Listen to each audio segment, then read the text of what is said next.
à une entreprise. On veut la hacker. Comment? Le hack est surtout une question d'observation.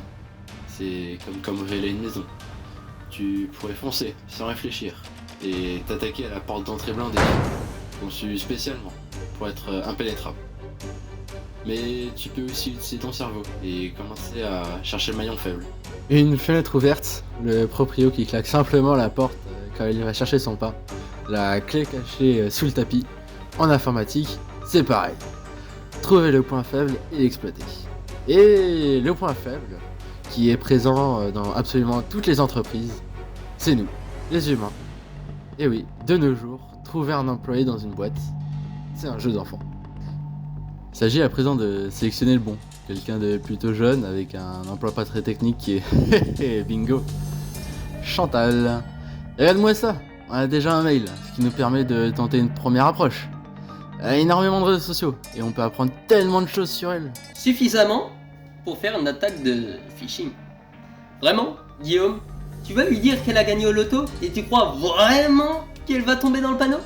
Alors, ça c'est du phishing classique, qui marche uniquement sur PPMeme. Ce qu'on va faire, c'est du spear phishing. Et ça peut marcher sur n'importe qui. Effectivement, Guillaume. Avec les informations qu'on a stockées sur ses réseaux sociaux, on va créer un scénario crédit pour elle, qui lui fera baisser sa garde suffisamment pour se faire avoir. Il semblerait qu'elle ait parlé dans une conférence la semaine dernière, si on en croit ce post Insta. Alors, je vais coder un petit site web qui ressemble à celui de cette conférence durant ce séminaire. On fera croire que ce faux site permettrait de récupérer les photos de l'événement. Pour les obtenir, il suffirait simplement de se connecter avec un mail et un mot de passe. Évidemment, ça ne marchera pas, et on dira simplement qu'il y a une erreur technique qui sera résolue dans les prochains jours. Mais en vrai, on aura juste récupéré les infos qu'on voulait. Allez, on envoie ça sur le mail de Chantal, en y mettant les formes évidemment, et en lui indiquant qu'il y a des belles photos d'elle, qui ne seraient pas assez narcissiques pour pouvoir les voir. Le scénario est tout à fait crédible, elle ne se doutera de rien. Et quelques heures plus tard, on a son mot de passe. Il y a de grandes chances qu'elle ait aussi mis celui-ci sur d'autres sites. C'est donc pour ça qu'il faut avoir un mot de passe pour chaque site. Comme ça, si un mot de passe est compromis, le hacker ne peut pas se connecter aux autres sites. Mais évidemment, comme la plupart des gens, Chantal utilise un seul mot de passe partout. Et on peut maintenant se connecter à son compte utilisateur d'entreprise.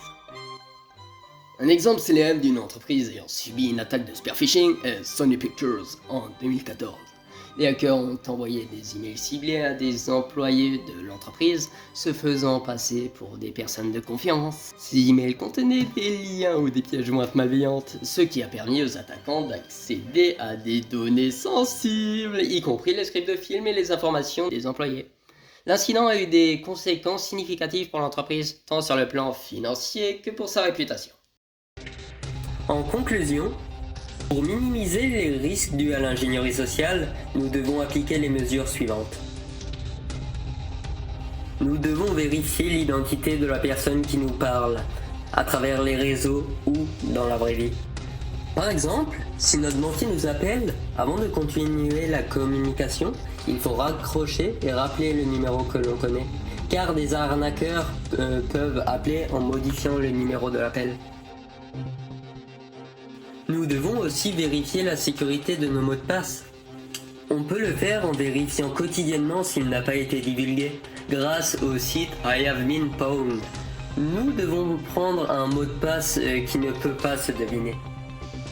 Et nous devons prendre à chaque fois un nouveau mot de passe pour chaque site ou autre infrastructure.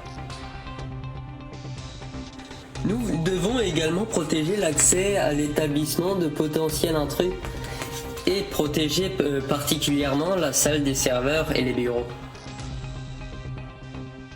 Nous devons vérifier la validité de l'information transmise. C'est une sécurité complémentaire à la vérification d'identité.